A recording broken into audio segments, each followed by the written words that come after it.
Mapagpasalamat. Sa lahat po ba ng bagay, nagpapasalamat tayo? Amen. Kasi kung minsan, we tend to reklamo dito, reklamo doon. So sabi po sa awit, 136, 1, "Oh, give thanks to the Lord, for He is good. His love endures forever." At Psalms 171 din, sinasabi din sa 1 Thessalonians. So marami pong verses sa Bible na nagsasabi na tayo palagi magpasalamat.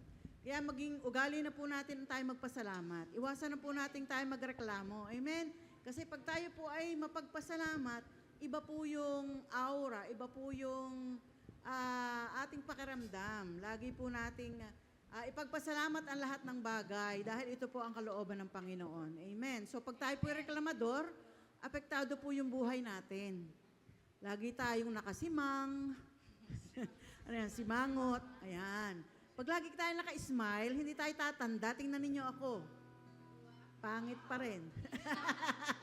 67 na po ako. Pero sabi po ng iba, mukha akong 66. Ayan. So, isang taon ang bata. So, matuto tayong lagi magpasalamat sa Panginoon dahil ito ang kalooban niya. In good times, in bad times, magpasalamat. At higit sa lahat, magpasalamat tayo sa kanyang pag-ibig. Dahil sa kanyang pag-ibig, naririto tayo ngayon. Iniligtas niya tayo. Ayaw niya tayong mapahamak. Amen? So ngayon, nararanasan na natin yung buhay na walang hanggan. Dahil tinanggap na natin si Jesus, di ba? Hindi pag tayo namatay, saka tatanggap tayo ng buhay na walang hanggan, di ba? So, once na tinanggap natin si Jesus Christ, may buhay na walang hanggan na tayo at ayun ay ating nararanasan na ngayon. Amen? Kaya tayo patuloy na sumasamba sa Kanya dahil alam natin na tayo may buhay na walang hanggan. Amen? Tayo po tumayo at tayo magsisimula na magpuri at magpasalamat sa ating Panginoon. Patuloy nating pasalamatan ang Diyos na buhay na nagligtas sa bawat isa sa ating makasalanan. Amen. Nilinis na tayo sa kasalanan, kaya tayo ay malinis na. Amen. So, ulitin natin ang Panginoon, patuloy tayong magpasalamat sa Kanya. Woo! Amen.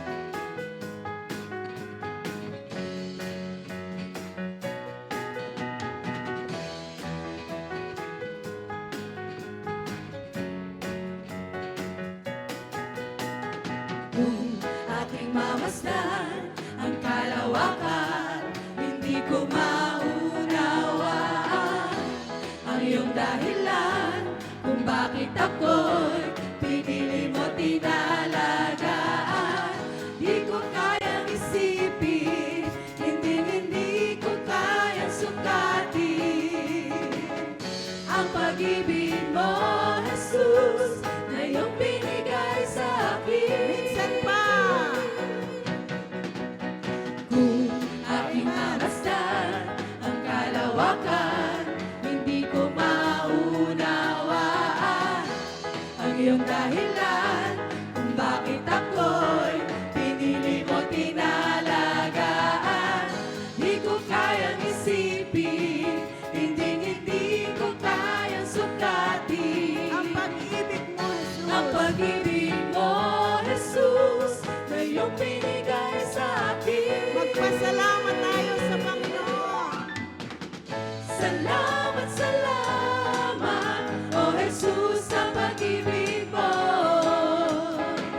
Walang iba nagmahal sa akin na katulad mo. Yes, Lord, thank you. Salamat, salamat, O Jesus, sa pag-ibig mo.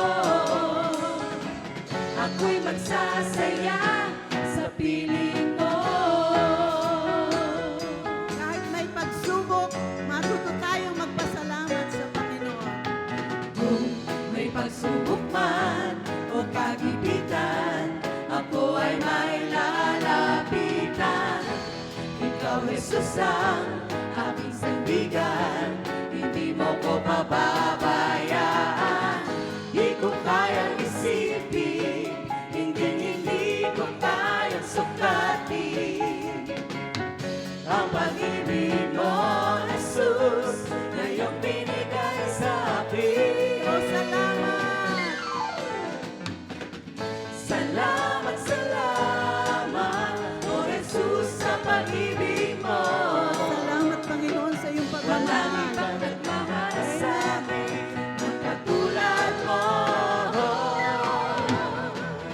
Salamat, salamat, O Jesus, sa pag-ibig mo.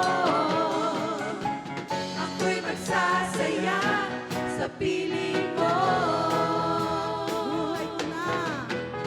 Buhay ko na purihin ka, buhay ko na sa'yo'y sumamba. Wala nang ibang nanaisin pa, kundi pasalamatan ka. Buhay ko na purihin ka, buhay ko na sa'yo'y sumamba.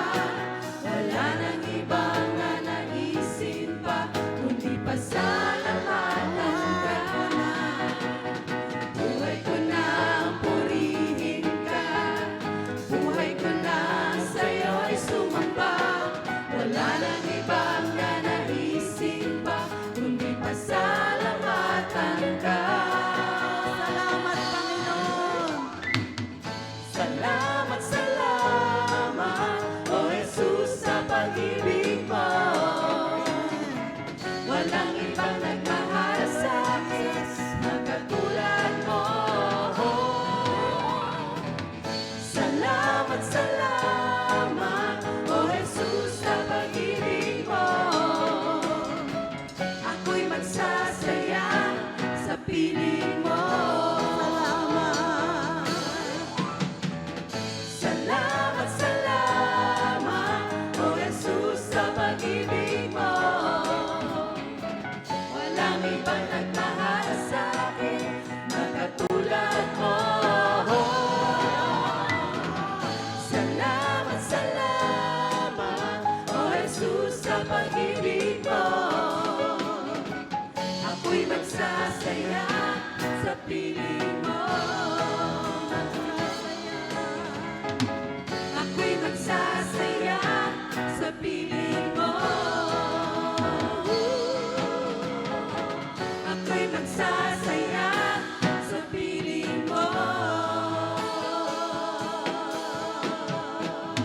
Hey, thank you, Lord. Hallelujah. Thank you, Jesus. Di po ba napakasaya? Naisipin na mahal tayo ng Panginoon. Kaya mahalin din po natin siya. Amen. Patuloy po nating sambahin at awitan ang ating Panginoon. Tulay ng ating Panginoon ay walang katulad, walang maikukumpara sa Kanya. Nag-iisa siya, siya lamang ang Diyos, siya lang yung tao na naging tao, na namatay, at muling nabuhay. At ngayon ay siya ay buhay na buhay at kapiling natin. Kaya wala siyang katulad. Amen? Hallelujah.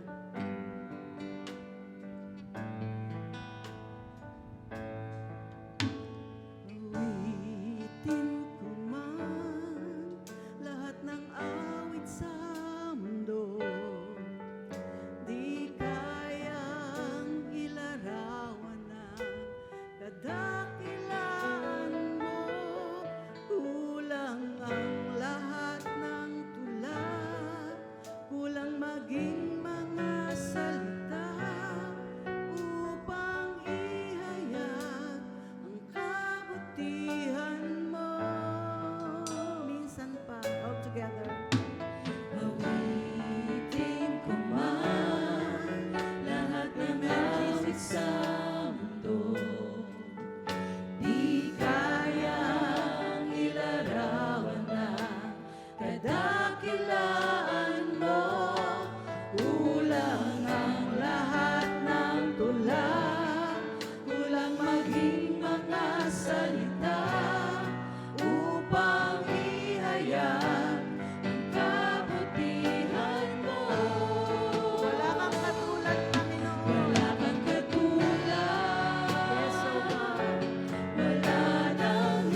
Tulungan mo kami na palaging maging mapagpasalamat. Salamat sa biyaya mo, Panginoon. Salamat sa kaligtasan. Salamat dahil pinili mo kami bilang mga anak mo. Salamat po sa mga biyaya, sa mga pagsubok. Salamat po sa mga answered prayers. Salamat po sa kagalingan. Salamat po, Panginoon, dahil lagi naming nararanasan ang iyong presensya. Salamat, Panginoon. Tulungan mo kaming laging maging mapagpasalamat sa iyo. Maraming Diyos na makapangyarihan sa lahat. Kami po ay nagpupuri at nagpapasalamat sa araw na ito na ginawa mo upang muli kami ay makadalo, makapagpuri, makasamba, at makapagpasalamat sa iyo. Salamat dahil binigyan mo pa kami ng kalakasan, binibigyan mo pa kami ng buhay, binibigyan mo pa kami ng lakas upang kami ay makaawit, upang kami ay makapagpuri sa iyo. Hindi lahat, Panginoon, ay nabibigyan ng pagkakataon, mahabang buhay para makasamba sa iyo at makapagpuri. Pero kami, salamat, Lord. Ang aming buhay ay tulungan mo kami na ito'y aming maialay lamang sa iyo. Makapaglingkod kami sa iyo in our own little way. Panginoon, nawa, ang bawat isa sa amin ay tunay na mayroon na talagang personal na pakikipag-ugnayan sa iyo. Dahil hindi naman po assurance na kami laging naririto, ngunit wala naman po kaming ugnayan sa iyo. Hindi po yung attendance ang makakapagligtas sa amin, kundi yung tunay naming pakikipag-ugnayan sa iyo. Kaya Lord, tulungan mo kami, uhawin mo kami sa iyong presensya, uhawin mo kami sa iyong salita, na talagang ikaw ay aming makilala ng lubos. At sa umagang ito, sa pakikinig namin na iyong salita, nawa mangusap ka sa amin, at ang mga salita mo na aming pong mapapakinggan, ay sikapin namin, ito ay aming maisabuhay, upang makita sa amin na namumuhay ka sa aming mga buhay. Kaya maraming salamat po. Samahan mo po ang aming pastor sa paghahayag na iyong salita.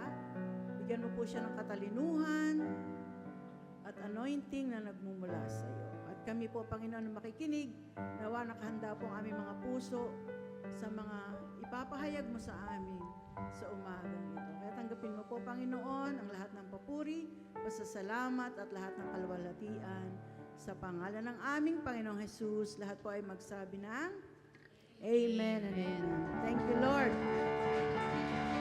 Praise the name of the Lord. Hallelujah.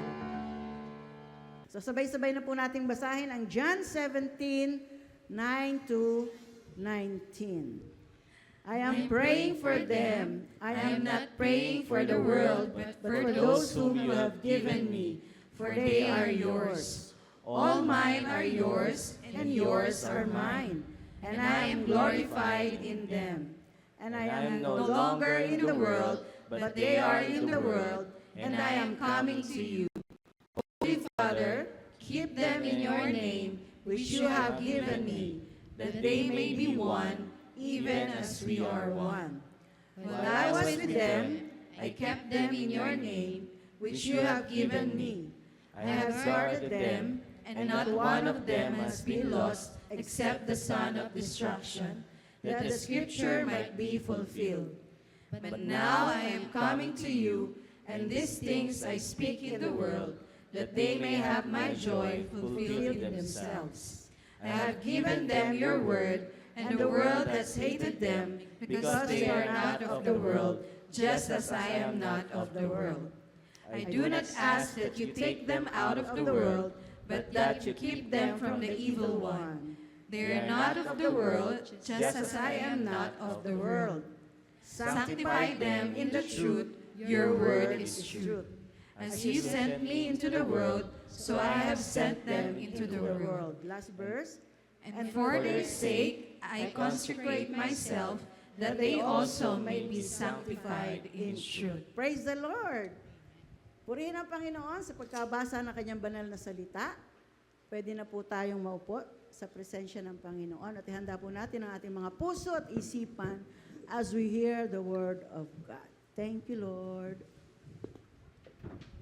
Magpatuloy po tayo sa ating pagsamba.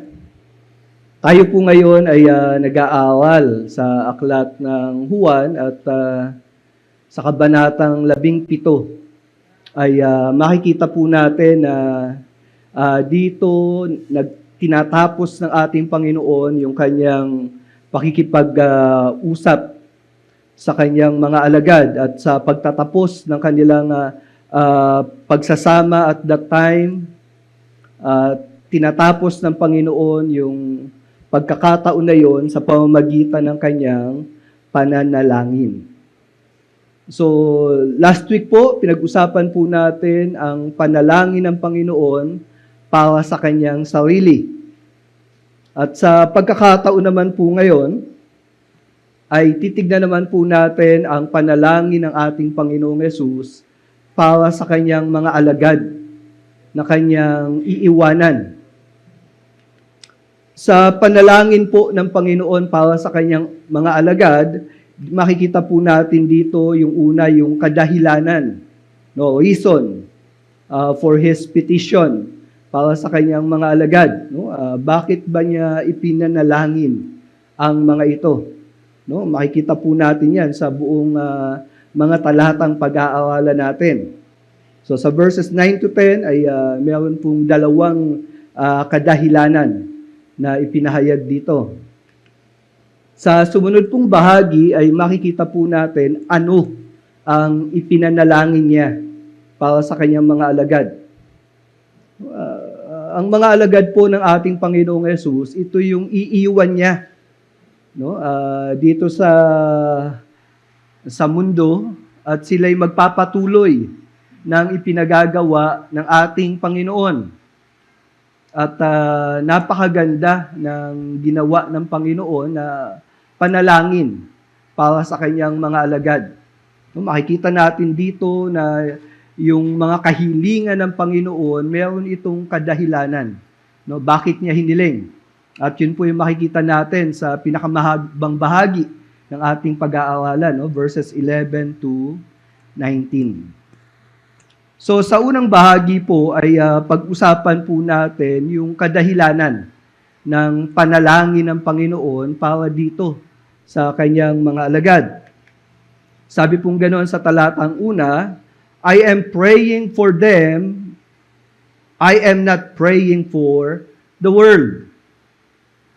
Mapapansin niyo po na sa pananalangin ng ating Panginoong Yesus, mayroong discrimination, no?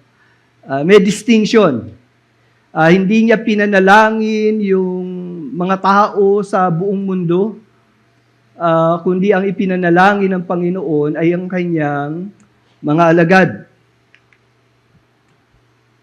At dito po, sabi sa sumunod na pangungusap, but for those whom you have given me, for they are yours.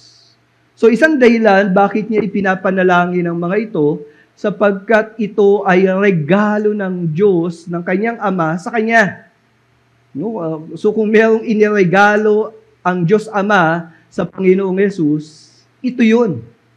Ito yung mga ipinapanalangin ng ating Panginoon. Pero mapapansin din natin na ang ating Panginoon, alam niya na itong iniregalo ng Ama sa kanya ay ang tunay na nagmamay-ari din ay ang Ama, for they are yours. Sa unang mga talata, no, bago itong verse 9, makikita natin kung sino ang mga ipinapanalangin ng ating Panginoong Hesus sa pagkakataon na to. Umpisahan natin sa verse 6, no, sa kabanatang ito. Sabi sa verse 6, inihayag ko ang iyong pangalan sa mga taong ibinigay mo sa akin mula sa sanlibutan. So itong mga ipinapanalangin ng Panginoon, nakarinig sila ng salita ng ating Panginoong Yesus. At itong mga nakarinig na ito ay yung napakinggan nila, pinanampalatayanan nila ito. At makikita rin natin na itong ipinapanalangin ng Panginoon, sila ay bahagi din ng sanlibutang ito. No? Mula sila sa sanlibutan. So hindi sila mga alien. No? Kundi nandito rin sila sa mundong ito. Particularly, sila ay bahagi ng mga lipi ni Abraham. No? Sila ay mga Hudyo. At sabi din sa talatang ito, no, sa verse 6, sila ay sa iyo at ibinigay mo sila sa akin at sinunod nila ang iyong salita. Makikita natin dito sa sumunod na pangungusap, ano ang kaibahan nitong mga taong ipinapanalangin ng Panginoon. So sila'y taga-mundo, mula sila sa mundo, pero nung narinig nila yung salita ng ating Panginoong Yesus, yung pinapangawal, ang naging tugon nila ay ang pagsunod sa salita. So, alam natin, maraming mga tao na nakarinig ng pangangawal ng ating Panginoong Yesus, pero binabaliwala nila yung ipinapangawal ng ating Panginoong Yesus. Pero itong mga taong ito, sila ay nagkaroon ng kakayanan upang yung napakinggan nila na salita ng ating Panginoong Yesus, ito ay sundin nila. At ano pa ang katangian itong pinapanalangin ng Panginoon? Sabi sa talatang 7, ngayon, alam na nilang ang lahat ng ibinigay mo sa akin ay galing sa iyo. So meron silang kaalaman na natutunan at tinanggap mula sa ating Panginoon. Sabi sa talatang 8, sapagkat ang mga salitang ibinigay mo sa akin ay ibinigay ko sa kanila at tinanggap nila ang mga ito. So ang ating Panginoong Yesus, malinaw na ang ipinangawal niya, ang salitang sinabi niya sa kanyang mga alagad, hindi galing lang sa kanya, kundi ito'y galing sa Ama. At itong ipinapanalangin ng Panginoon, tinanggap nila yung sinabi ng ating Panginoong Yesus. At dahil doon, sabi doon sa talatang 8, nalalaman nilang totoo nga na ako'y mula sa iyo at naniniwala silang ako'y isinugo mo. So makikita natin dito sa talatang ito na lubos ang pananampalataya nitong mga taong ito na ipinapanalangin ng Panginoon. Sila ay mga tunay na sumampalataya sa ating Panginoong Yesus. Kinilala nila ang Panginoong Yesus na sugo ng Diyos. Alam natin, no? Sa mga pagkakataong ito, nangawal ang Panginoon, pero yung iba ayaw maniwala na si Jesus ay sugo ng Diyos. Ang tingin nga ng iba, ang Panginoong Yesus ay bulaang propeta. Kaya naman yung grupo ng mga relihiyoso, ng mga Hudyo, nais nilang ipapatay ang Panginoong Yesus dahil ang tingin nila, hindi ito galing sa Diyos. Siya ay isang bulaang propeta. Dapat patayin. No? Yun ang nasa isip ng iba. Pero itong mga alagad na pinapanalangin ng ating Panginoong Yesus, nakilala nila at kinikilala nila ang Panginoong Yesus kung sino talaga siya. Kayo po, ano pong tingin nyo kay Jesus? No? Ganon din ba ang pagkakilala natin kay Jesus? Na siya'y talagang sugo ng Diyos? Kung siya'y sugo ng Diyos, ibigay natin yung tamang respeto at pagsamba sa Kanya. Ang mga taong hindi sumasamba at kumikilala sa Kanya, malinaw lang na hindi talaga nila kinikilala kung sino talaga si Jesus. At dito, yung mga alagad, ipinapanalangin ng Panginoon, for they are yours. Sila'y sa Ama. Sila'y regalo ng Ama sa Kanya.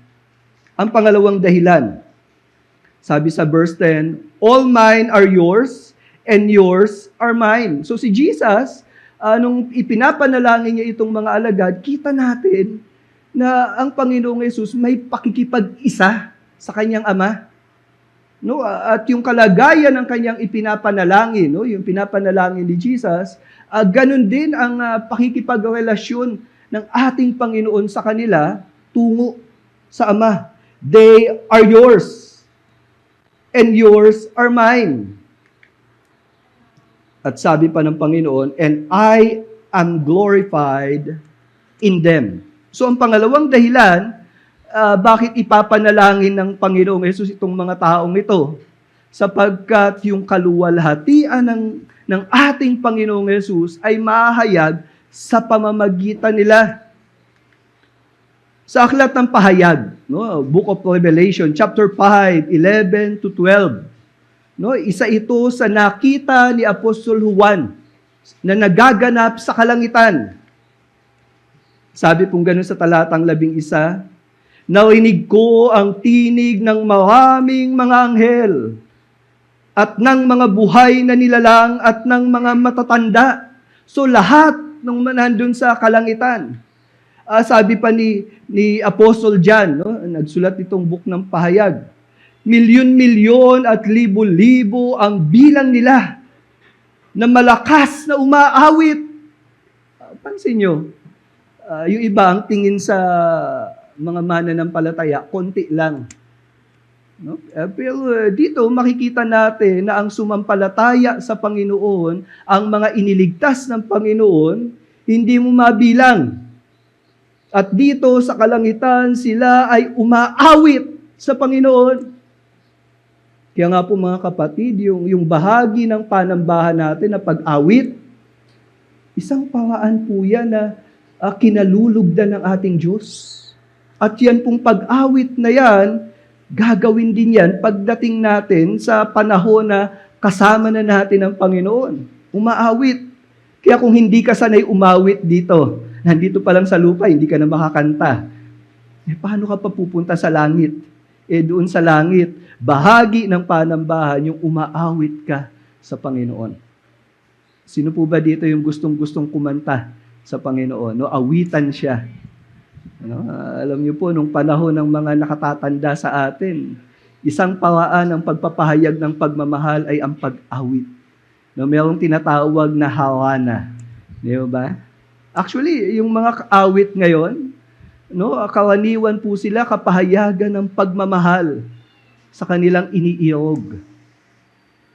Ang awit po ay awit ng nilalaman ng iyong kalooban sa iyong minamahal. Kaya naman hindi may aalis na sa panambahan, sa pagtitipo ng mga taong nagmamahal kay Lord, meron tayong mga awitin. Amen? Kaya kung hindi ka umaawit, teka lang, anong laman ng puso mo? Kaya nga po sa pag-awit natin, di po ba? Yung nilalaman ng awit mo, minsan napapakilos yung katawan mo no? Pag sumasamba, sinasabi na sumasamba, nagmamahal, no? Minsan napapainda ka pagka masaya. Kasi yun ang laman ng puso mo Pwede mo bang sabihin, ang saya-saya ko. Pwede ba yun? Nagagalak ako. Hindi ganun kundi kung ano yung sinasabi dun sa inaawit, pinapahayag mo yun. Amen? Tama po ba yun? Siguro yung hindi marunong mag-express sa kanyang katawan nung inaawit niya, hindi ko alam, no? Baka may problema tayo. Pero natural po yun. Of course, hindi ko minamaliit yung iba na hindi expressive. Pero ako po, hindi rin ako expressive. Kaya lang, nung naintindihan ko yung laman ng mga awit, hindi ko maiwasan na magtaas ng kamay. May pagkakataon, pumapalakpak ako. May pagkakataon nga, lumuluhod ako. Kasi, yun yung laman nung sinasabi ko sa Panginoon. Amen po ba? Mas maganda po yun. I-express natin sapagkat sa kalangitan, ganyan na nangyayari.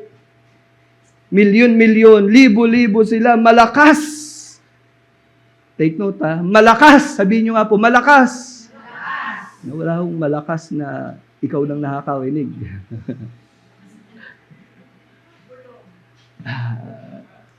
Dapat sumigaw ka ng pabulong.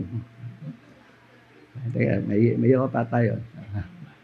Dito ganun Bakit? Anong laman ng awit nila? Sabi nga, ang pinaslang na kordero ay karapat-dapat na tumanggap ng kapangyarihan, kayamanan, kaunungan, kalakasan, karangalan, kaluwalhatian at kapurihan. Yan ang laman ng awit nila, kaya malakas nilang inaawit yun. Sapagkat ang inaawitan nila ay karapat-dapat tumanggap ng mga papuri at pagsamba.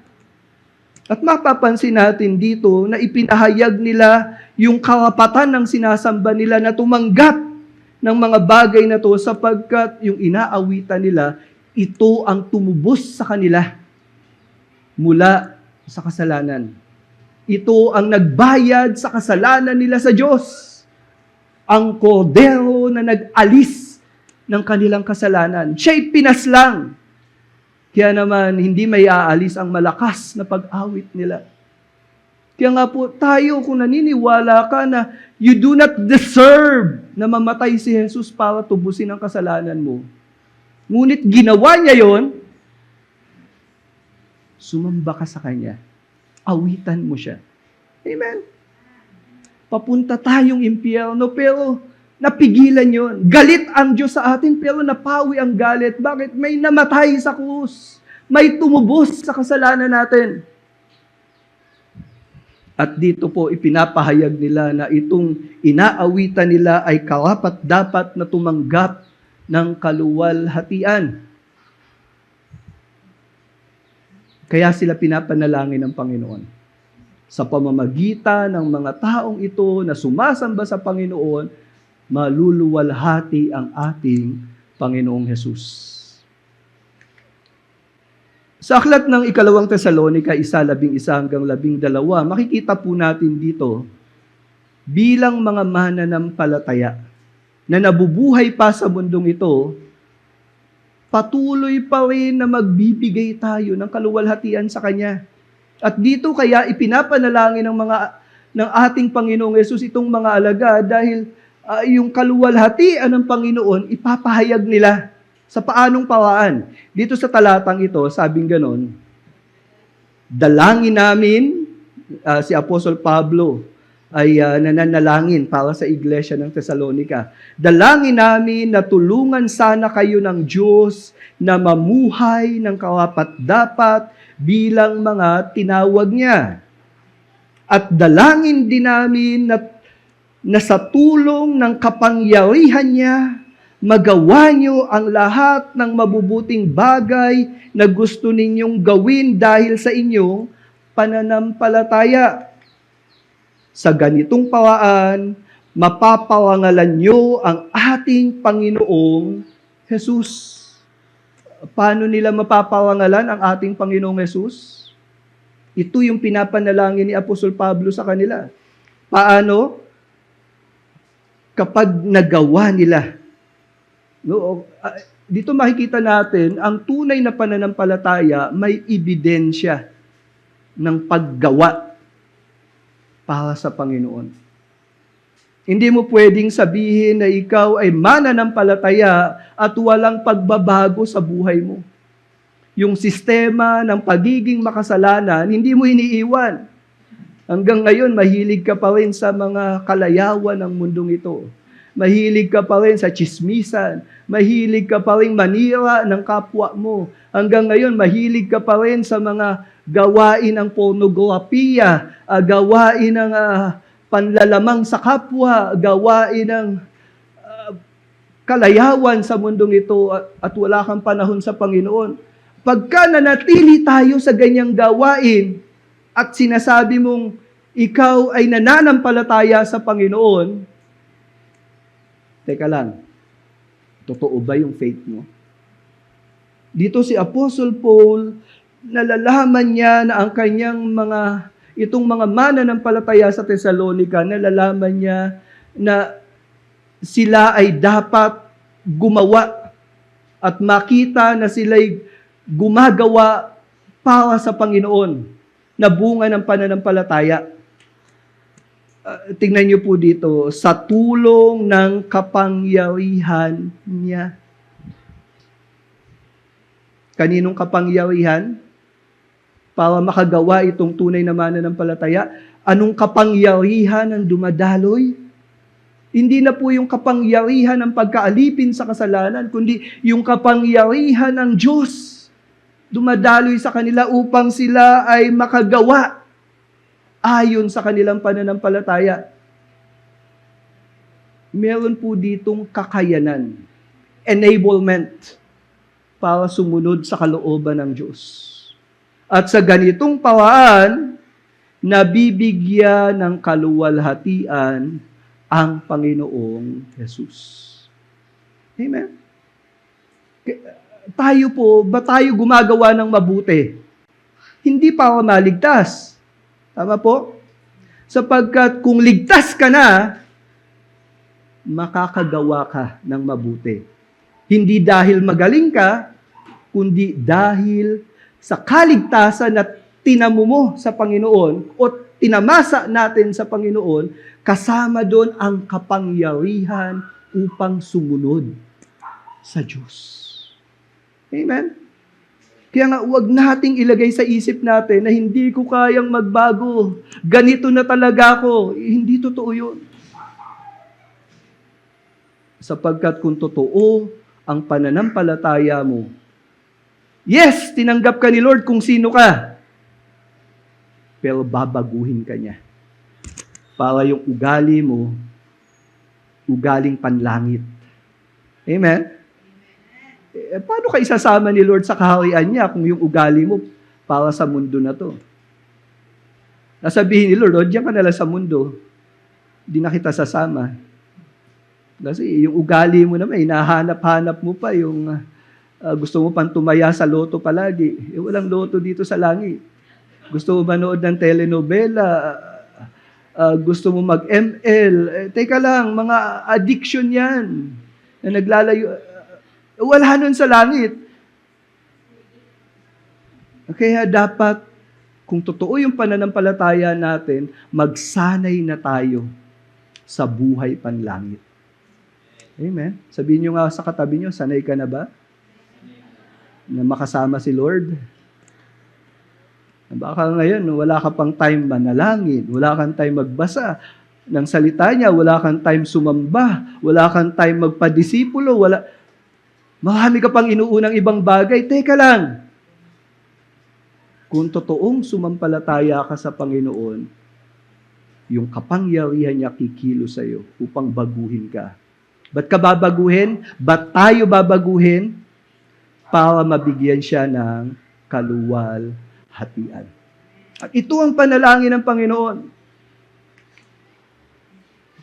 Ngayon tignan natin ano yung mga laman ng panalangin ng Panginoon dahil sa ganitong pananaw. Sila ay pag-aari ng Ama at sila ay magbibigay ng kaluwalhatian sa Kanya. Ano yung mga ipinanalangin ng ating Panginoong Yesus sa Kanyang mga alagad? Ito na yung mga requests, verse 11 to 19. Una, prayer for preservation. Na sila'y manatili. Sabi sa talatang 11, and I am no longer in the world, but they are in the world, and I am coming to you. So dito sa talatang 11, sinasabi ng Panginoon ang magiging kalagayan niya at kalagayan ng kanyang mga alagad. Anong kalagayan ng Panginoon? I am no longer in the world. So, bagamat hindi pa pinapako ang Panginoong Yesus sa krus, hindi pa siya nabubuhay na muli, hindi pa siya umakyat sa langit, pero forward-looking ang panalangin niya. I am no longer in the world. At ang kanyang mga alagad, anong kalagayan? They are in the world. Bakit? Kasi I am coming back to you, sabi ni Jesus. So sa ganong kalagayan, ito yung panalangin niya. Holy Father, keep them in your name, which you have given me. Again, ang tuon, yung ibinigay, yung iniregalo sa kanyang mga tao, ang panalangin ng Panginoon, keep them in your name. Pansinin niyo, tinawag ni Jesus dito sa panalangin ang kanyang ama dun sa talagang designation ng pagpapakilala ng Diyos. Holy. No, Holy God. Yan po ang katangian ng Diyos. Yes, God is love. Pero alam nyo, kaya nagmamahal ang Panginoon dahil siya ay banal. At dahil banal siya, may katarungan siya, merong justice. Ilan po umiinit ang ulo sa inyo na sa gobyerno natin nawawala ng justice? No, parang makakalusot yung mga corrupt. No? Ayaw natin yung injustice eh. At ang Diyos merong hustisya. Because He is holy. At dito po yung taglay na katangian kung sino ang kanyang ama, binanggit, Holy Father. At mula dun sa katotohanan na yon, ito yung request niya, keep them in your name. No? Yung salita pong keep them, ingatan sila sa yung kapangyarihan. No? Actually, yung salitang keep them, yan po yung benediction sa lumang tipan. No? Keep them. The Lord bless you and keep you. No, yan po yung benediction sa lumang tipan, no? Na ingatan kayo, protektahan kayo. Yun ang ibig sabihin na keep them in your name. Pag sinabing in your name, alam niyo po ba na napakahalaga na ang lahat ng ginagawa natin ay sa pangalan ng Diyos. Hindi para sa pangalan mo. Hindi para sa pangalan ng eskwelahan mo. Hindi para sa apelido mo. No? Kundi dito, napakaganda ng pagpapaunawa sa pangalan ng Diyos. Si David, nung hinarap niya si Goliath, kilala niyo po ba si Goliath? No, tignan niyo po yung katabi niyo, kamukha ba ni Goliath? Si Goliath po halos 10 feet ang height, no? Sabi ng mga archaeologists. No, 8 to 10 feet, no? Mataas talaga 'yan. At si David sa mga panahong ito, isa siyang kabataan. No, maybe 14, 16-year-old hinarap ni David si Goliath. Sabi ni David, makikipaglaban ka sa akin na ang dalay espada, sibat at punyal, pero lalabanan kita sa pangalan ng Panginoong makapangyarihan, ang Diyos ng hukbo ng Israel na iyong hinahamon. Ganito yung banderang hawak ni David nung hinarap niya si Goliath. In the name of the Lord, lalabanan kita. At alam natin yung kwento niyan. Sino nanalo? Anong dala nung kalaban ni David? Espada, sibat, punyal. Si David, ano dala? Sling.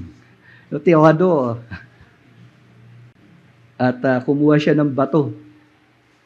Yun lang ang dala niya. Sino nanalo? Bakit? Kasi lumaban siya sa pangalan ng Panginoon. May labanan ka ba sa buhay? Kung ikaw ay nakikipaglaban sa pangalan ng Panginoon, magtatagumpay ka dyan. Amen? Dadaan ka lang dyan. Hello? Hindi naman aalisin ni Lord eh. Kinailangang maitapon sa yungib ng leon si Daniel, kinailangang hawapin ni David si Goliath, kinailangang itapon sa kumukulong mantika si Juan. Hindi sila iniiwas ng Panginoon sa ganung karanasan. Pero dahil hinarap nila yon, taglay ang pangalan ng Panginoon, iningatan sila. Amen. May labanan ka ba sa buhay mo ngayon? Dito makikita natin. Kaya nga si David, nung kinompose niya yung Psalm 23, no, sa talatang 3, ito yung sabi niya, pinanunumbalik niya ang aking kaluluwa. Inaakay niya ako sa mga landas ng katuwiran alang-alang sa kanyang pangalan. Nanlulupaypay din si David, napapagod din si David, nalulungkot din siya, nakakaranas din siya ng depression, frustration.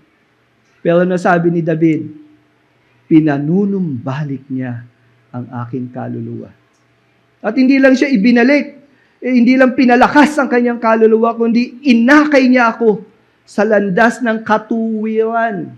So, nanatili si David na ginagawa yung matuwid sa harapan ng Diyos.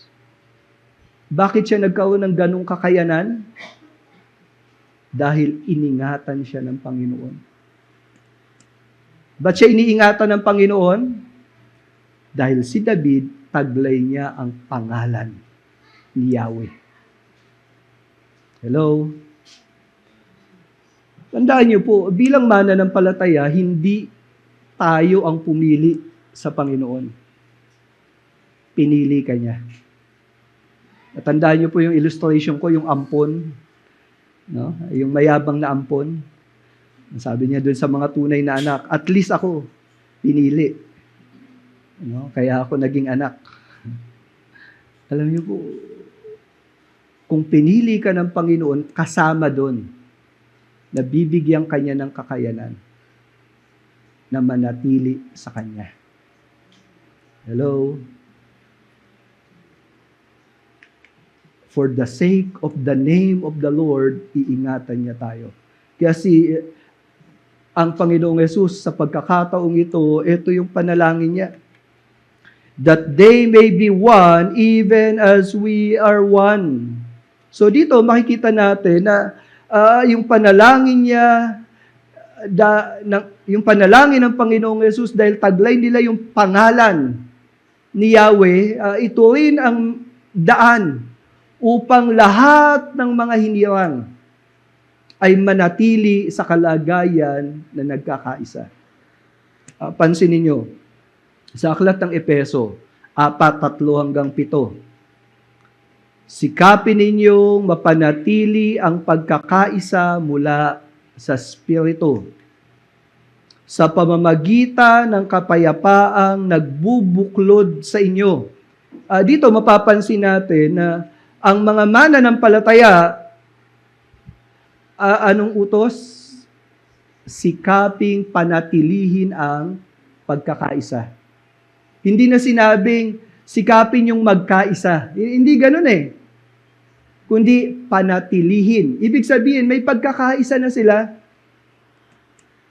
At yung pagkakaisa nila ay mula sa Espiritu. Tandaan natin, ang pagiging born again, ito'y kilos ng Holy Spirit.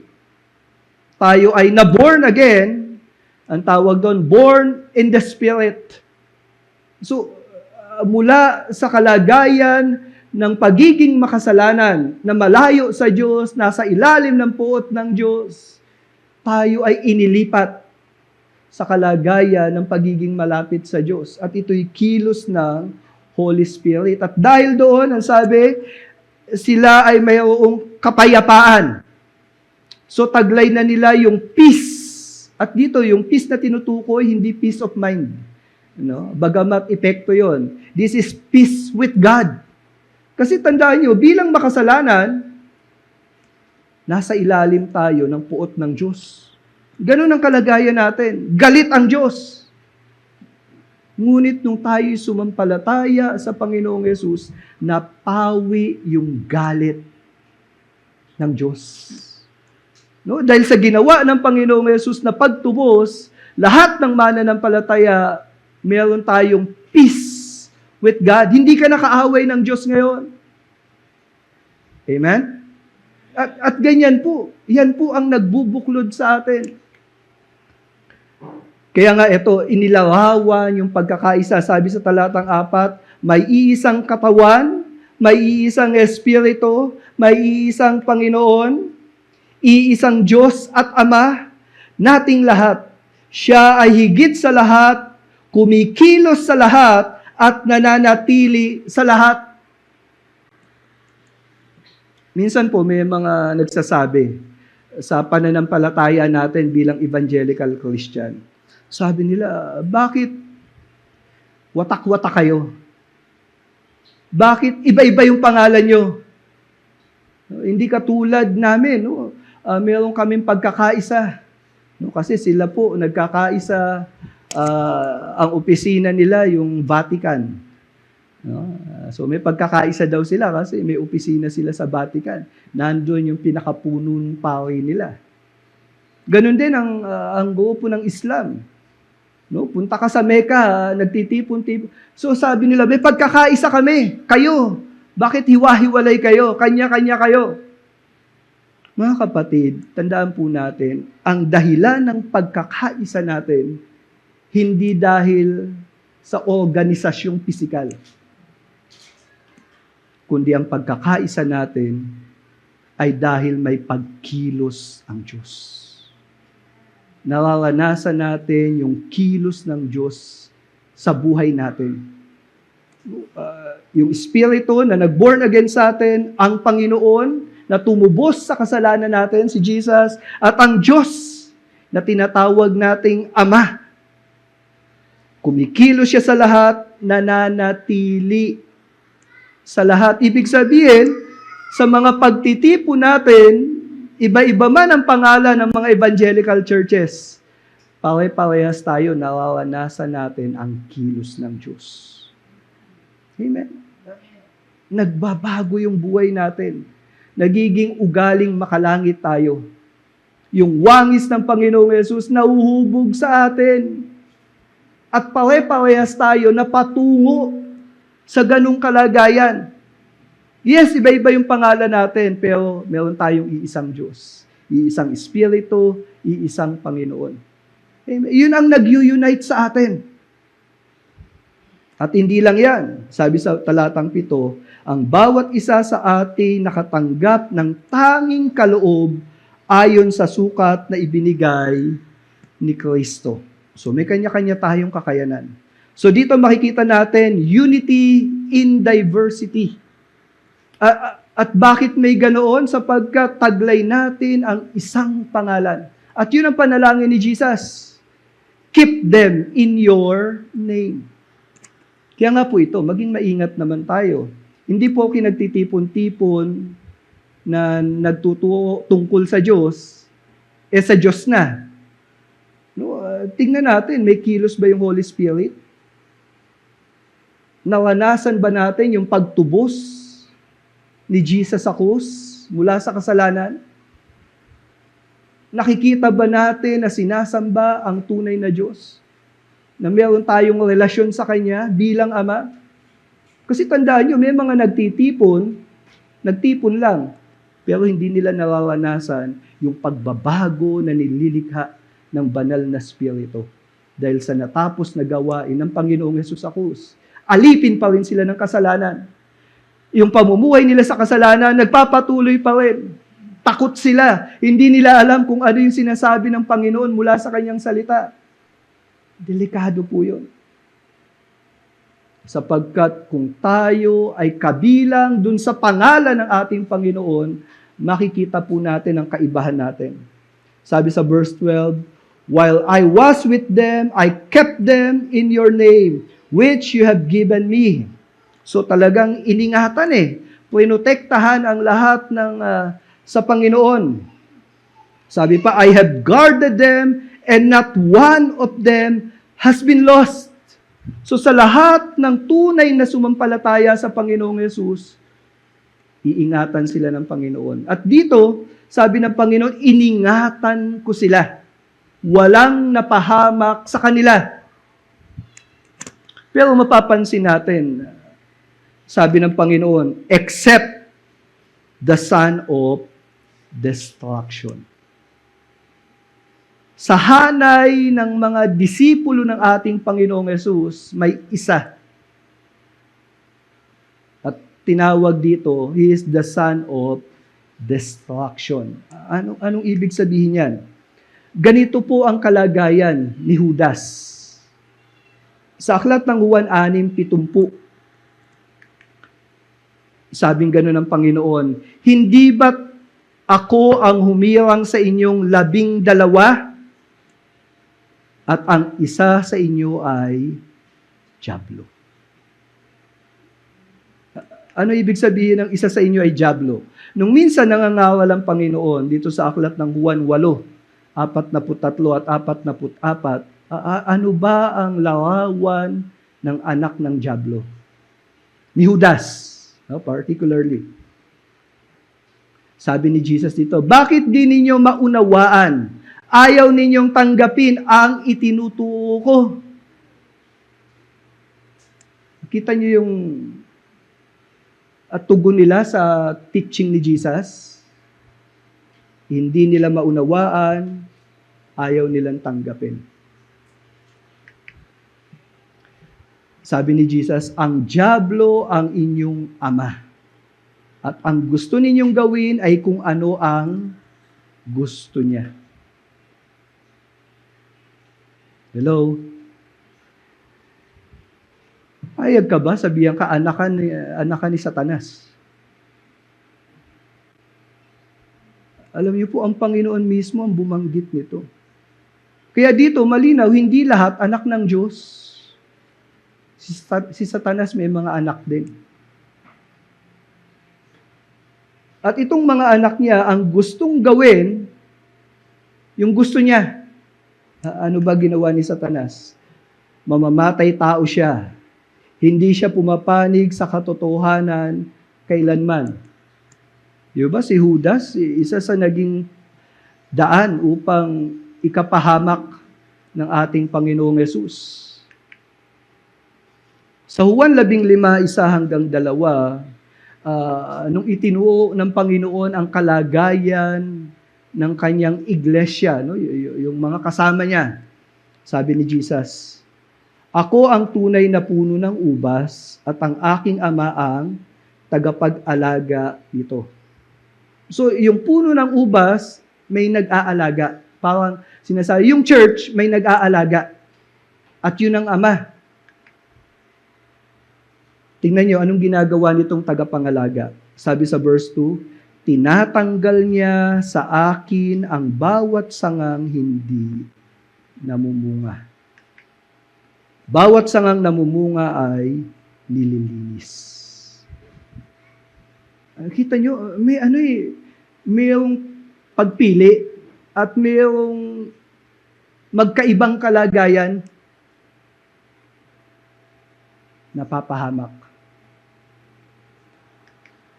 Si Judas po ay isang tao na hindi talaga nakinig.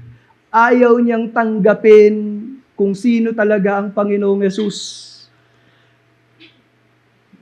Hinayaan ng Diyos na mamuhay si Judas ayon sa gusto niya. Tandaan niyo, si Judas hindi pinilit para gawin niya yung dapat niyang gawin, kundi hinayaan lang siya ng Diyos na gawin niya yung gusto niyang gawin. At ginawa nga niya yon. At ito pong pangyayaring ito ay katuparan ng kasulatan, that the scripture might be fulfilled. Huwag po nating isipin na, kasi merong iba no? Sabi nila, buti na lang nagkanulo si Judas. Kasi kung hindi pinagkanulo ni Judas si Jesus, walang namatay sa krus. Parang ang papuri kay Judas. Hindi po ganon. Ang sitwasyon po, sabing ganon, that the scripture might be fulfilled. Ang ibig sabihin lang nito, ang ating Diyos, alam niya yung mangyayari sa future. Particularly sa panahon ni Jesus. Yung mangyayari sa future, gumamit o ipinaalam sa Old Testament yung mangyayari sa future. Ipinaalam, advance. Kasi yung pangyayari na yon ay palatandaan patungkol sa mangyayari sa tagapagligtas. Okay? Parang ganito yan. Napunta na po ba kayo sa Pampanga? Sino po nakapunta ron? Si Leia pumunta nung nakaraang linggo eh. Tarlac. Okay. Sa Tarlac. So ako, halimbawa, papunta ako sa Tarlac. Hindi ko pa napuntahan yon. Sabi ni Leia, sa Tarlac may ganito, may ganyan. Dinescribe niya. Bakit? Kasi nakapunta na siya dun eh. So kung pupunta ako sa Tarlac, makikita ko ba yon? Yung dinidescribe niya? Kung parehas yung pupuntahan namin? Kasi nakita niya na eh. Ganon din po yung ginawa ni Judas. Nakita na ng Diyos. Si Judas, hindi siya pinilit ng Diyos na gawin yung pagkakanulo.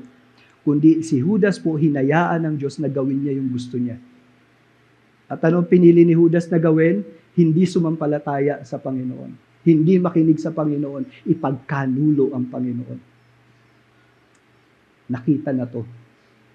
It was fulfilled. Ganun po. Pero yung totoong alagad ng Panginoon, yung totoong sumampalataya sa Panginoon, iniingatan niya. Amen. Kaya po, mga kapatid, kung totoo yung faith mo, kaya ka ingatan ni Lord hanggang sa wakas, hanggang sa dulo ng daigdig. Kaya po, ang magtiis hanggang wakas, naliligtas. Bakit? Kasi iniingatan sila ng Panginoon. Preservation. So si Judas, ginawa lang niya yung gusto niyang gawin. Hinayaan ng Diyos. So yun ang prayer ni Jesus na una, no? Preservation. Pangalawa, prayer for protection. Bakit pinag-pray ito ni Jesus? Sabing ganon, again, yung kalagayan ni Jesus at ng mga alagad. Sabi sa verse 13, but now, kasi hindi na, mga ilang oras na lang eh. No? But now, I am coming to you, and these things I speak in the world. So, matapang ang Panginoon. Sinabi niya yung dapat niyang sabihin sa lahat ng mga tao. No? Ipinaalam niya yung mensahe ng Diyos. At ang dahilan, ba't niya pinaalam yun? Bakit He speak in the world that they may have my joy fulfilled in themselves. Yung katotohanan ng sinasabi ng ating Panginoong Yesus, isa itong paraan upang yung sumampalataya, maranasan nila yung kagalakan na haharapin ng Panginoon. Anong kagalakan yun? Di ba ipapako na siya sa krus? Masaya ba yun? No, pinako ka, ay, sarap-sarap. Kinuunahan ng tingin, ay, masarap ba yun? Masaya ba yun? Hindi po. Bakit may kasiyahan ng Panginoon? Anong dahilan? Sa aklat ng Hebreo 12:2, ito po ang kalagayan ng Panginoon. No? Ganito na unawaan ng mga alagad yung kalagayan ng Panginoon. Ituon natin ang ating paningin kay Jesus dahil sa kagalakang naghihintay sa Kanya, hindi niya inalintana ang kahihiyan ng pagkamatay sa krus. Yes, haharap siya sa krus. Hindi iniiwas ng Ama si Jesus dun sa kamatayan. Hindi iniiwas ng Ama si Jesus sa torture. Kailangan daanan ng Panginoon yun. Pero nung humarap ang Panginoon sa kanyang kamatayan, tinatanaw niya yung kagalakan. Forward-looking. Minsan po kasi ang problema sa atin, nakatingin ka sa ngayon. Hindi mo tinitingnan yung, ano ba mangyayari pag dinaanan ko to? Si Jesus po, nakita niya kung dadaanan niya to, matatapos din to, at yung kagalakan, matatanggap niya. Ano yung kagalakan na yon? Sa aklat ng Salmo 16, 9 hanggang 11, no? Book sa Psalms or awit. Sabing gano'n, kaya't nagagalak ang puso ko. Sa talatang 10, sapagkat hindi nyo pababayaan ang aking kaluluwa ay mapunta sa lugar ng mga patay. Itinuro niyo sa akin ang landas patungo sa buhay na puno ng kasiyahan. At sa piling niyo, aking matatagpuan ang ligayang walang hanggan. Sa talatang ito, ano ang nagbigay ng kagalakan sa psalmist? At marahil ito rin ang nasa isip ng Panginoon? Yes, mamamatay siya. Pero yung kaluluwa niya hindi hahayaan manatili sa Sheol. Ang Sheol po ay lugar ng nandun yung mga patay. No? Doon iniimbak lahat ng patay. Sheol. Pero sabi dito, hindi hahayaan. Bagkus ano mangyayari? Mabubuhay siya. So anong punto? Si Jesus, sinarap niya yung krus ng may kagalakan kasi alam niya, mabubuhay na muli siya. Amen. At yung kagalakan na yon, ang pagkabuhay na muli, ito rin ang mararanasan ng lahat ng sumampalataya sa Kanya. Sabi, that they may have my joy fulfilled in themselves. Dun sa mga alagad na pinapanalangin niya, they will have the joy na katulad ng nakita ng Panginoong Yesus sa pagharap niya sa krus. Buhay na walang hanggan. Amen? So, hinarap ng Panginoong Yesus ang krus dahil alam niya, ang magiging bunga nito ay buhay na walang hanggan sa lahat ng sasampalataya sa Kanya. Minsan sinabi ng Panginoon, ang isang buto, kapag namatay, mas magkakaroon ng maraming buhay. Diba? Unless a kernel of wheat falls to the ground and die, it abides alone. But if it dies, it produces many. Ang Panginoong Yesus, kinailangan niyang harapin ang kamatayan upang sa pagkabuhay na muli niya, ang lahat ng sasampalataya, tanggapin din nila ang panibagong buhay. Sabi sa verse 14, I have given them your word and the world has hated them. Ito naman yung prerequisite. Ano ang implikasyon? Ano ang nangyari? Dahil tinanggap nila yung salita ng Panginoong Yesus, yung mundo na rebelde sa Diyos, ayaw kumilala sa Diyos, they hated them.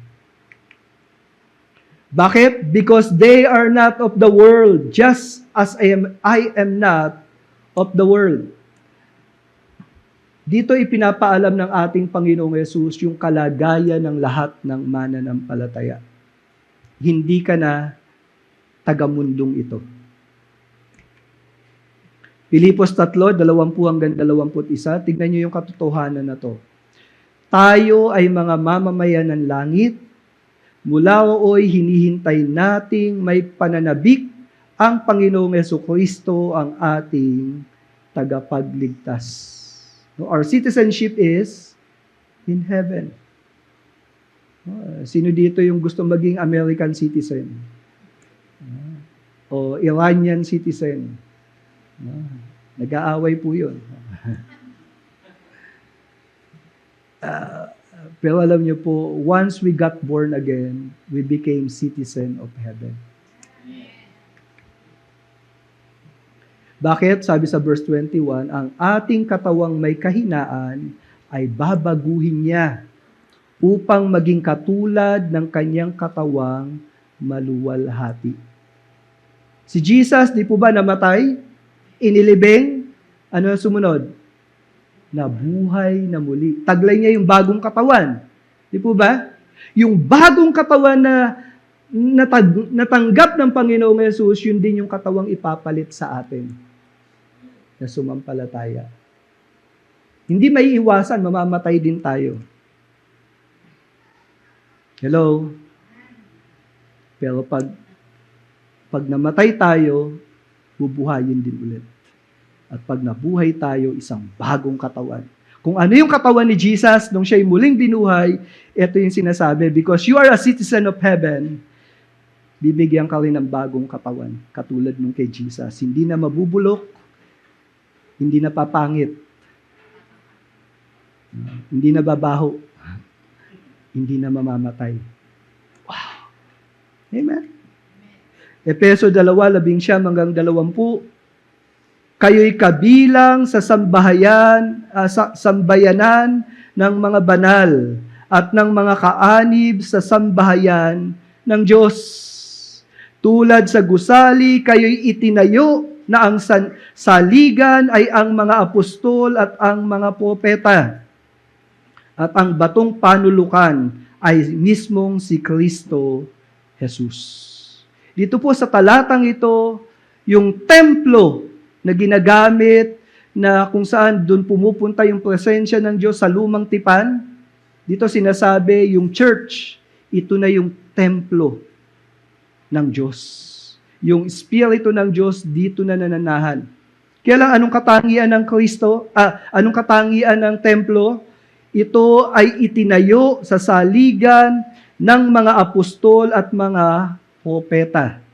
Ibig sabihin nito, yung turo ng mga apostol at propeta, ito po yun, ito yung pinanghahawakan nila. Ito ang pamantayan nila sa buhay. The rule of life. Ganyan po ang church ni Jesus. At sabi nga na ang saligan, sino po yung saligan? Si Kristo Jesus. Yung natapos na gawain ng Panginoong Yesus, ito yung kinakapitan nila sa kanilang panibagong kalagayan. Yun po yung church. At ganyan po ang kalagayan ng mga mananampalataya. At dahil sa ganyang kalagayan, sabi ni Jesus sa verse 15, I do not ask that you take them out of the world. Mga kapatid, gusto niyo nang pumunta sa langit? Sabi ni Jesus, hindi ko pa kayo aalisin. Yung mga alagad, di po ba, sabi, gusto naming sumama. Gusto namin pumunta kung saan ka pupunta. Pero sabi ni Lord, no. Dito muna kayo. Tandaan po natin, nung minsang nangangaral ang Panginoon, sabi niya sa church, kayo ang ilaw ng sanlibutan. Kayo ang asin sa mundong ito. Ang mundo na ito, kung mawawala ang mga hinirang ng Diyos, yung mundo na to gugunawin na. Tandaan niyo po yun. Kasi wala nang pag-asa eh. Pero hanggat narito yung church ni Jesus Christ, ibig sabihin yung mundo na to, binibigyan pa ng pag-asa ng Diyos. Hello? Kaya ka nandyan sa pamilya na yan. Kaya ka nandyan sa eskwelahan na yan. Binibigyan pa ng pagkakataon yung mga tao dyan para lumapit sa Kanya. Sino po dito naiinis na sa Senado? Yung sauswela ng mga pangyayari.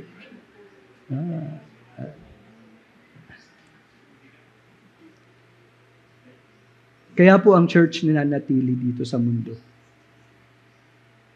Dahil tayo po, yung panalangin natin, yung pagsunod natin sa pinagagawa ng Panginoon, ito ang nagpe-preserve sa mundo na ginagalawan natin.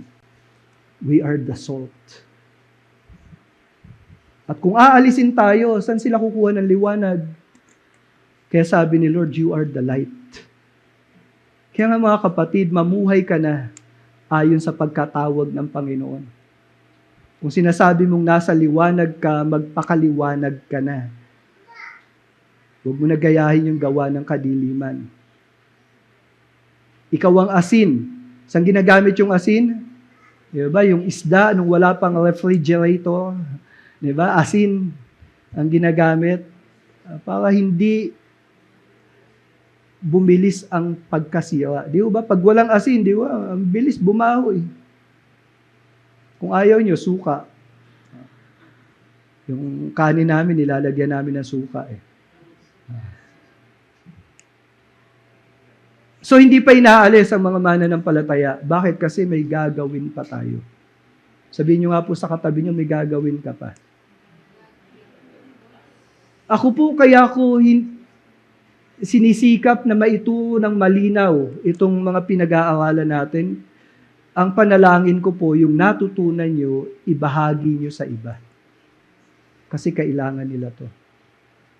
Kung hindi tayo magsasalita, parang pinapatayan mo sila ng liwanag. Kung hindi tayo tatayo sa tama, parang inaalis mo yung alat mo.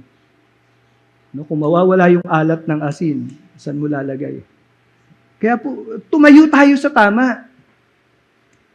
Kaya tayo ito. Kaya si Jesus, ang prayer niya, hindi ko ipinapanalangin na alisin mo sila.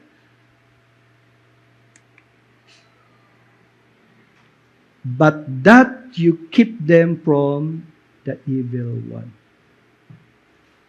Nananatili tayo sa mundong ito, pero tandaan nyo, ang prayer ni Jesus, maingatan tayo. Kanino?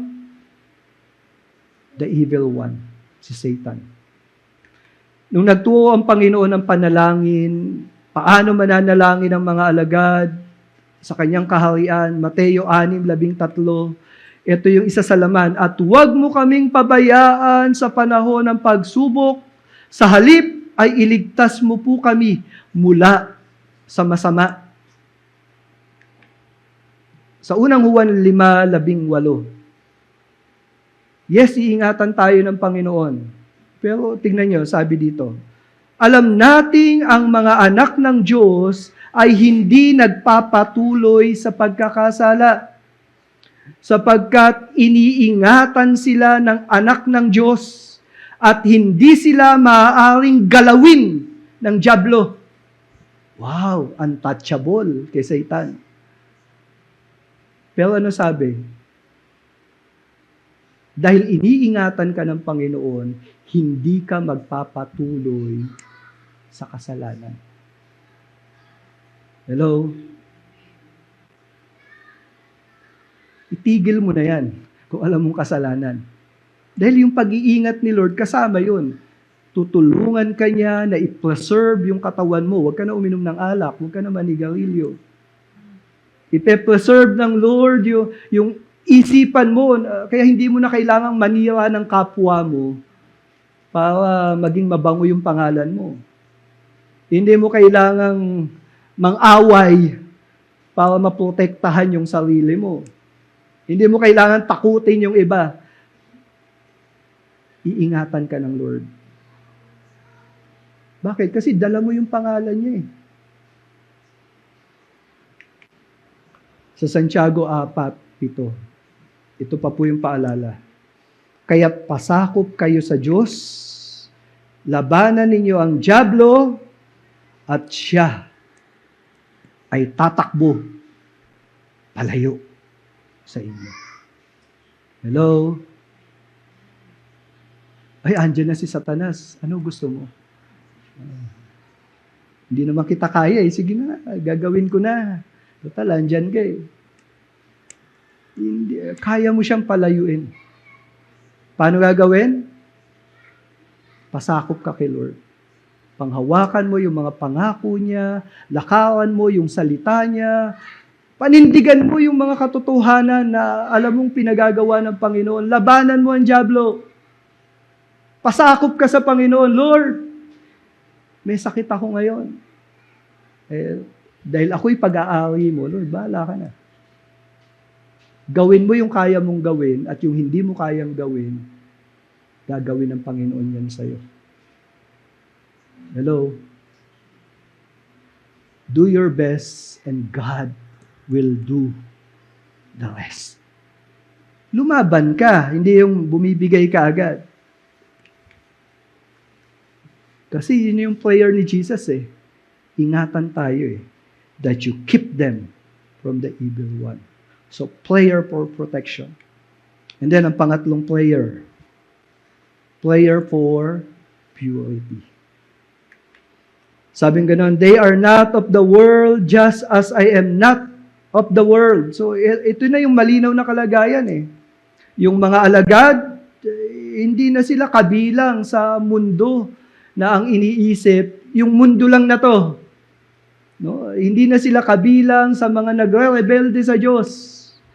They are not of the world, as I am not of the world. Alam ni Jesus yun eh. Nung naging tao siya, nakasalamuha natin, alam niya, hindi siya tagalupa. At tayo po, simula nung na-born again tayo, hindi na tayo tagalupa. Sabihin niyo nga po sa katabi niyo, tagalangit ka ba? Tanong, tagalangit ka ba? Magbuhay langit ka. Amen? Pero hindi naman kailangan maging anghel. Humanness. Yung maging tao ka pa rin. No, hindi mo kailangang bumuhay ng patay, magpalakad ng pilay. Kasi gawain ni God yun eh. Hindi mo kailangan pigilan yung bagyo. Kung hindi kalooban ng Diyos yun, hindi mangyayari yun. Maging tao ka lang. Kasi si Jesus, nung pumunta dito sa lupa, naging tao siya. Hello? Kaya pwede magkape. Pwede naman manood. Piliin mo lang. Tao ka kasi. Hello? Ingatan lang ang figure. Yun lang. But you are not of the world. And then ito, sa pamumuhay, sanctify them in the truth, your word is truth. Huwag nating aalisin. Sa pamumuhay natin, kailangan nating italaga yung sarili natin sa katotohanan. At yung katotohanan na yan, matatagpuan natin sa bawat pahina ng Biblia na binabasa natin. Juan 8:31-32. Ito yung hamon ng Panginoon sa mga nagsasabing sumasampalataya sila sa Panginoon. Sinabi ni Jesus, kung patuloy kayong susunod sa aral ko, malalaman ninyo ang katotohanan at ang katotohanan ang magpapalaya sa inyo. Yung iba, kaya hindi makalaya sa kasalanan, kasi ayaw magpatuloy sa salita. Ayaw mo mag-aral ng Bible eh. Tinatamad ka sa Bible study. Tinatamad ka makinig ng preaching tungkol sa Word of God. Ang gusto mong pakinggan na preaching, yung may chismis. Yung tungkol sa politika. Minsan wala naman yung substance ng Word of God. Kaya hindi tayo magbabago. Pero sa pangangaral na ang ipinapangaral ay ang salita ng Diyos, ano sabi? Malalaman mo ang katotohanan at ang katotohanan magpapalaya sa iyo. So, yung amount ng pag-consume natin, yung pag-absorb natin sa Word of God, ito yung nagpapalakas sa atin upang labanan ng kasalanan. Naalala ko tuloy si Papay. Kilala si Papay? No? Pagka may kaaway siya, kumakain siya ng spinach. Tapos lalakas siya. Gustong-gusto ko yun eh. Alam niyo po, ganun din ang Christian life eh. May mga kasalanan ka bang nilalabanan, kaaway? Magpalakas ka. Ang spinach natin, salita ng Diyos. Amen. Kaya kung kulang ka sa salita ng Diyos, kita mo, patpati na yung kaluluwa mo. Payat ka. Walang lakas. Luluntoy-luntoy. Konting tukso, bumibigay. Bakit? Kasi wala kang consumption ng salita ng Diyos eh. Pero pansinin niyo po yung mga kapatid natin na talagang isang taon pa lang kumikilala sa Lord pero matakaw sa salita ng Diyos. Tignan niyo yung pagbabago sa buhay. Handang lumaban. Handang sumunod sa Panginoon. Maski na buhay nila yung maging kapalit. Bakit? Kasi napalaya sila. Kilala nila yung katotohanan. Amen. Mahirap magtiwala sa hindi mo kilala. Kaya nga, the more na kumain tayo ng salita ng Diyos, binubuksan ng Panginoon yung isip natin, tumataas yung confidence natin sa Panginoon. Roma 12, ano sabi? Huwag ninyong tulawan ang sanlibutang ito, kundi magbago kayo sa pamamagitan ng pagbabago ng inyong pag-iisip. Alam niyo, pag nabago yung isip natin, ito yung mangyayari upang mapatunayan ninyo kung alin ang mabuti, kasiyasiya, at lubos na kalooban ng Diyos. Nag-struggle po ba kayo na, ano bang kalooban ni Lord? Ano ba yung mabuti? The moment na ang isip natin mapalitan, no, yung sistema ng isip natin mapalitan ng sistema ng Diyos, mag-iiba yung pananaw mo sa mundo na to. Mag-iiba yung values mo, principles. Mag-iiba yung ano ba yung importante sa'yo. Mag-iiba yon. At papahalagahan mo yung mga bagay na may kinalaman sa walang hanggan. Sapagkat ang salita ng Diyos, no, maraming simbolo na talagang makapaglilinis sa atin. Siya'y tinawag na inuming gatas, tinapay, apoy, salamin, sword, sabon, honey, martilyo. Gulat ako no? San Pablo pala, may bata, 14-year-old, no? Pumatay gamit yung martilyo. Pero pag kayo pinukpok ni Lord, magbabago buhay nyo. Pag pinukpok kayo ng salita ng Diyos. Ito ay seed, gold, lamp, water. Wow! Kaya nga, kung tayo'y babad sa salita ng Diyos, imposible na hindi tayo magbago. At kung ikaw nahihirapan kang lumaban sa kasalanan, magbabad ka sa salita ng Diyos. Kung totoong mananampalataya ka, taglay mo na yung banal na spirito. At dahil sa kalagayan na yan, alam niyo, ito pa yung prayer ng Panginoon. As you sent me into the world, so I have sent them into the world. So itong mga pinapanalangin ng Panginoon, kailangan nilang ipangaral ang Ebanghelyo. Sabi ni Apostol Pablo sa Roma 1:16, hindi ko ikinahihiya ang magandang balita sapagkat ito ang kapangyarihan ng Diyos para sa kaligtasan ng bawat sumampalataya. Mahalagang ipangaral ang salita ng Diyos. Sabi sa aklat ng Roma 14, paano naman sila tatawag sa Kanya kung hindi sila sumampalataya? Paano sila sasampalataya kung wala pa silang napapakinggan tungkol sa Kanya? Paano naman sila makakapakinig kung walang mangangaral sa kanila? Kaya ang Panginoon, hinayaan niya na ang church manatili sa mundong ito. Yung mga alagad na kanyang dinisipulo sa loob ng 3 taon at siya'y haharap na sa krus, ang panalangin niya, kung paano siya sinugo ng Ama, ganun din niyang sinusugo itong kanyang mga alagad. At sabi pa sa 16, and for their sake, I consecrate myself that they also may be sanctified in truth. Dito po makikita natin kung paanong itinalaga ng Panginoong Yesus ang kanyang sarili. Sabi sa aklat ng Hebreo 5-10, dahil diyan nang si Kristo'y naparito sa daigdig, no, nung siya'y naging tao, sinabi niya sa Diyos, ang mga pang-alay, pati mga handog, at ang mga hayop na handang sunugin, hindi mo na ibig sa dambanang dalhin. So yung practice sa Old Testament na pag-aalay para sa pag-alis ng kasalanan, dito ipinahayag, hindi na yon effective. Kaya naman, kaya't inihanda mo ang aking katawan upang maging handog. So yung katawan na ng Panginoon. Kaya't sinabi ko, ako'y narito, O Diyos, upang sundin ang iyong kalooban. No, nakatalaga yung katawan niya eh. Nung siya'y nandito sa lupa, nakatalaga yung katawan niya para sumunod sa kalooban ng kanyang Ama, ayon sa sinabi ng kasulatan.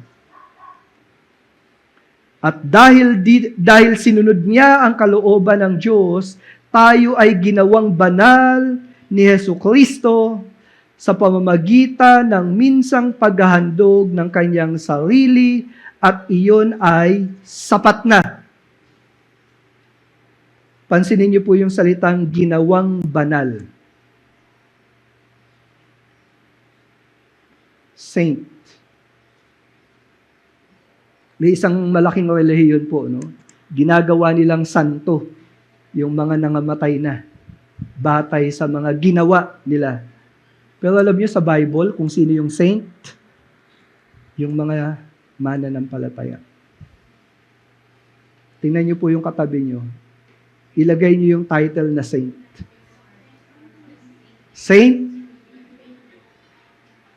Alam niyo, yung totoong mananampalataya, kayo po yung ginawang banal ni Jesucristo. Wow! Kung gagamitin natin yung practice nung isang malaking relihiyon, canonize ka na. At totoo yan, bilang na kay Kristo. Kaya dito, that they also may be sanctified in truth. Itinalaga na tayo para sa Panginoon. Nawa makita natin bilang mananampalataya, nabubuhay tayo hindi na para sa sarili natin. Kasi yung buhay na meron tayo, kumpleto na yan. Lahat ng kailangan mo, na kay Kristo na. Kaya nga kung mabubuhay tayo sa mundong ito, hanapin natin kung ano ang kalooban ng Diyos. Sa pagiging nanay mo, maging nanay ka ayon sa kalooban ng Diyos. Sa pagiging estudyante mo, maging estudyante ka ayon sa kalooban ng Diyos. Kung ikaw ay empleyado, teacher, accountant, gawin mo yan ayon sa kalooban ng Diyos. Dahil yan ang pagkatawag ng Panginoon. Nilinis niya na tayo. Call to purity. Kaya nga po sa pagwawakas, tandaan natin, sa mga pinag-aralan natin, itong panalangin na to sa mga alagad, ang dahilan, they are yours, no, to distinguish God's people. Kasi nga, sa mundong ito, hindi naman lahat anak ng Diyos. At ipinanalangin ng Panginoon itong Kanya. At sabing ganon, ano pang reason? I am glorified in them. No? Si Jesus. To display God's glory. Para mahayag na ang kaluwalhatian, karangalan sa Panginoong Hesus lang.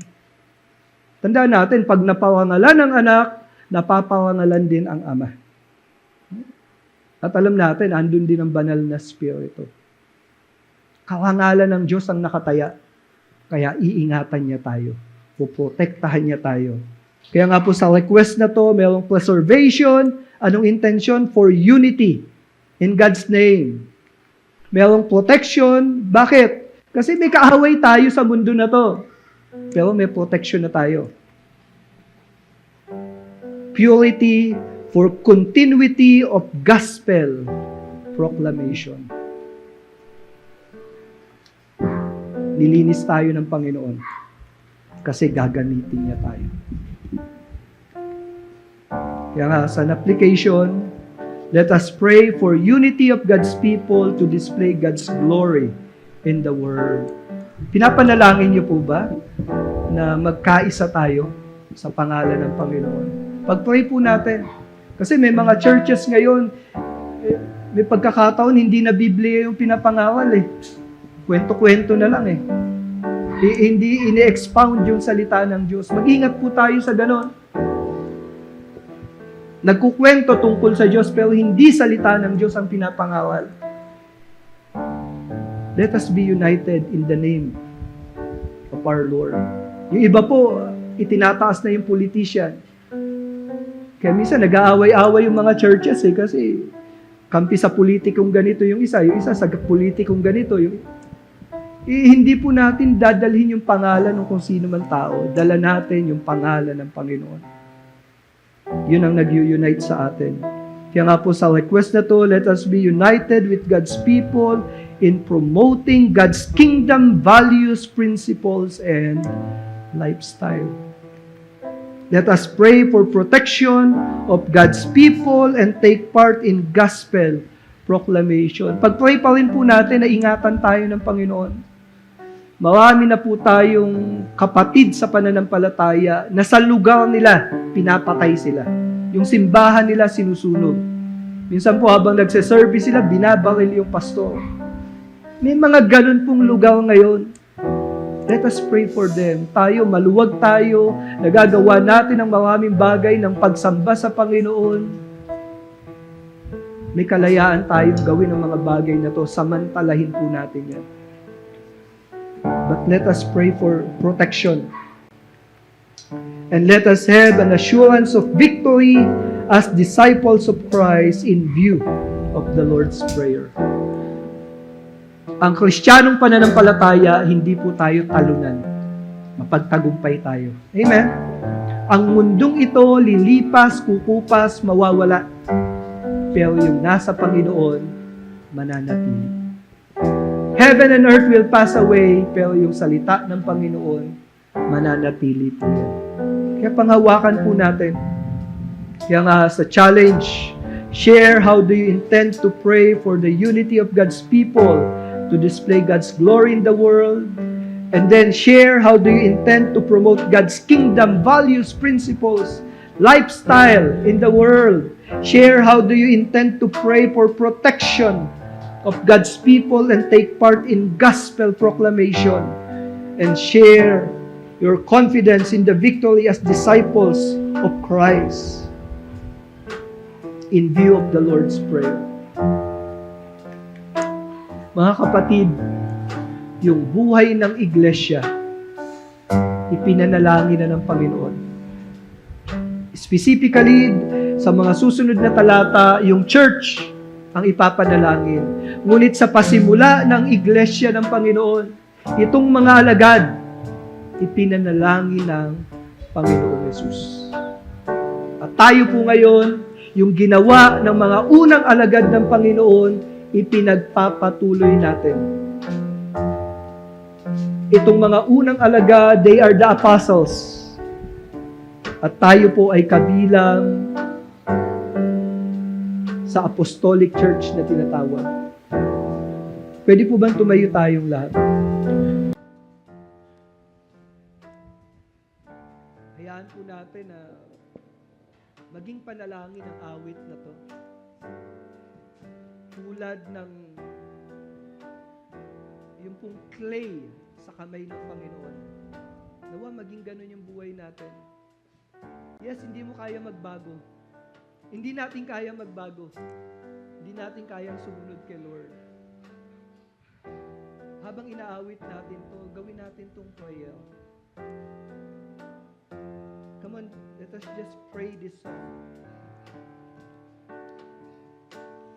Beautiful Lord, wonderful Savior, I know for sure all of my days are held in your hands, crafted into your perfect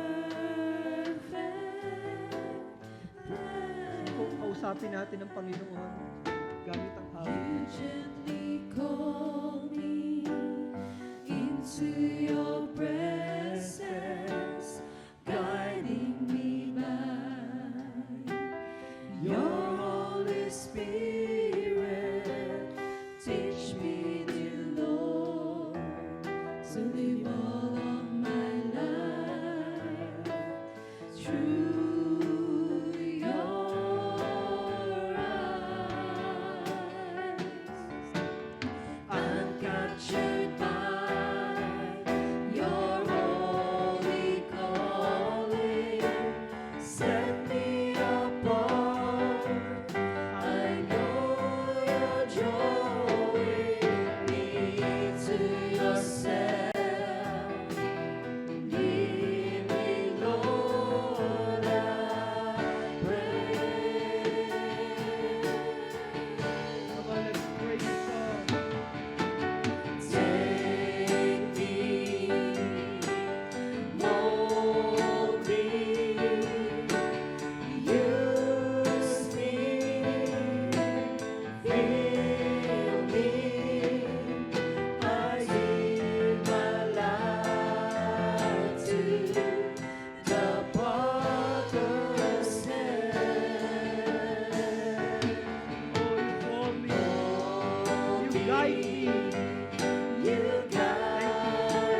Salamat, Panginoon.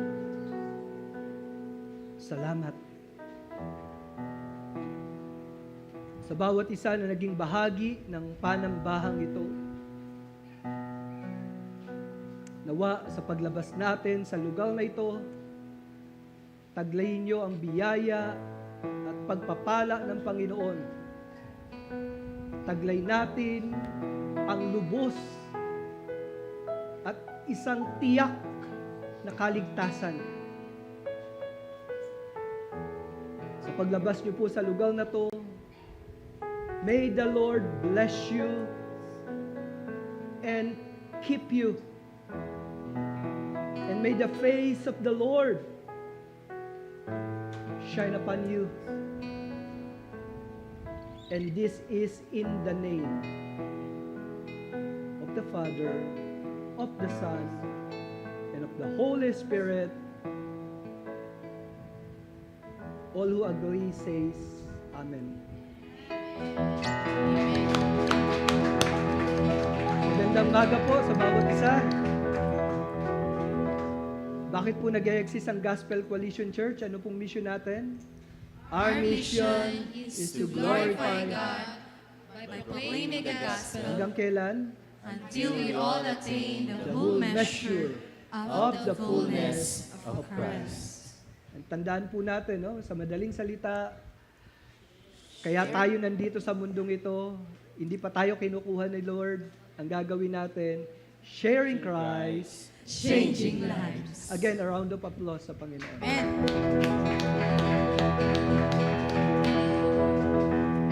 A blessed day sa mga nasa Zoom. God bless po.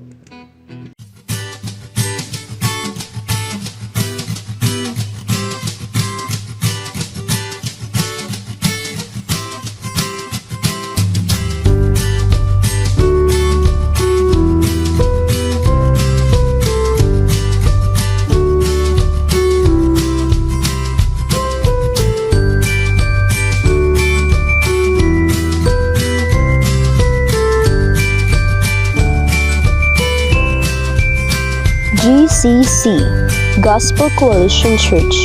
Our mission is to glorify God by proclaiming the gospel until we all attain the whole measure of the fullness of Christ. Sharing Christ, changing lives.